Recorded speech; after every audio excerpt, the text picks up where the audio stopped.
morning, Dreyfus. Today is Wednesday, January 16th. I'm Jasper Weinberg. And I'm Horan. Welcome to DSOA Today Morning News.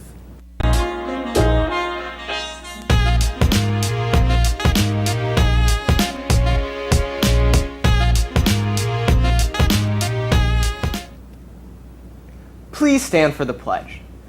I pledge allegiance to the flag of the United States of America and to the republic for which it stands, one nation, under God, indivisible, with liberty and justice for all.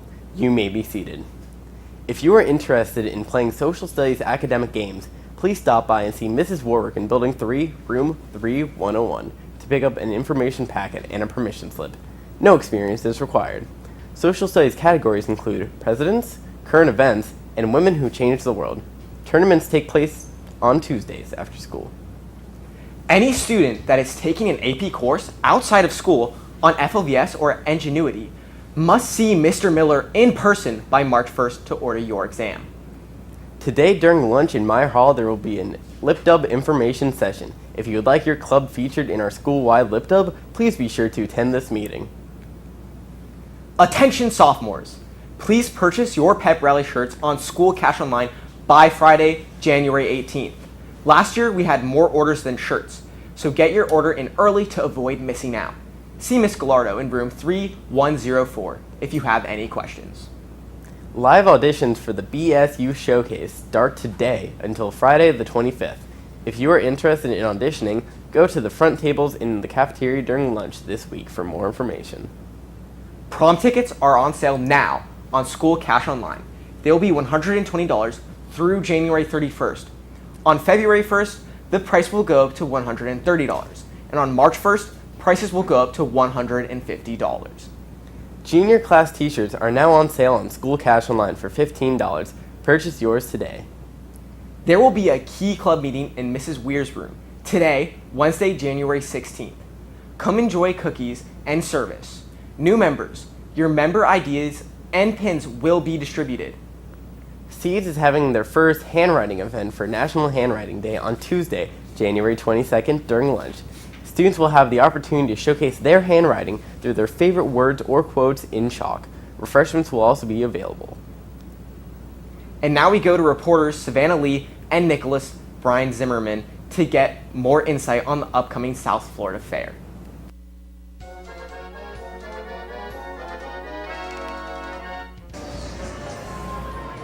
Working on approximately 135 acres, the South Florida Fair puts on their annual event for the 106th year. Exciting for guests of all ages, the food stands, shops, rides, and games make the event entertaining for all. We get the question of when do you start planning the South Florida Fair every year? And the answer to that is that we start planning the next fair even before this fair is going on. The fair is one major event, but it's a mix of hundreds of other much smaller events. And so as we go through the planning process, and as that planning process marches through the calendar, you get to a point where you have to say, okay, we're done for this year. Anything else that somebody brings up that's a new idea, we just don't have the time to give it the interest level that we should because of all the other elements of the fair that we're working on. So we'll put that idea to the side and say, you know what, that's a good one to add for next year. So the process is truly year-round.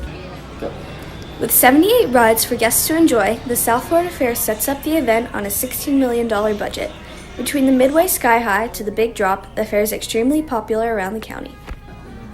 Big addition to this year's fair over any other year is the Midway Sky Eye, which is the largest traveling observation wheel, Ferris wheel, in North America.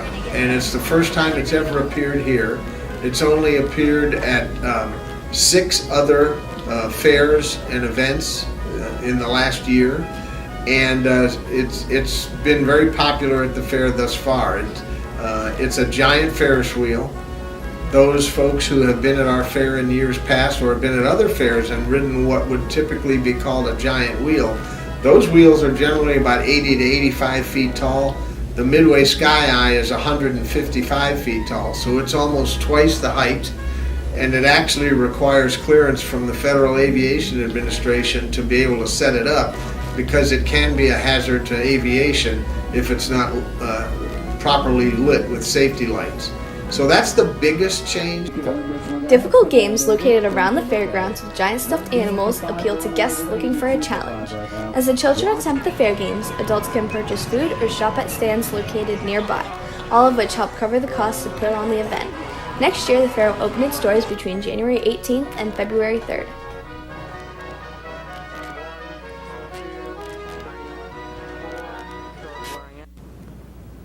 Thanks for watching, Trifus. I'm Sean Horan. And I'm Jasper Weinberg. Have a great day, and be sure to tune in tomorrow.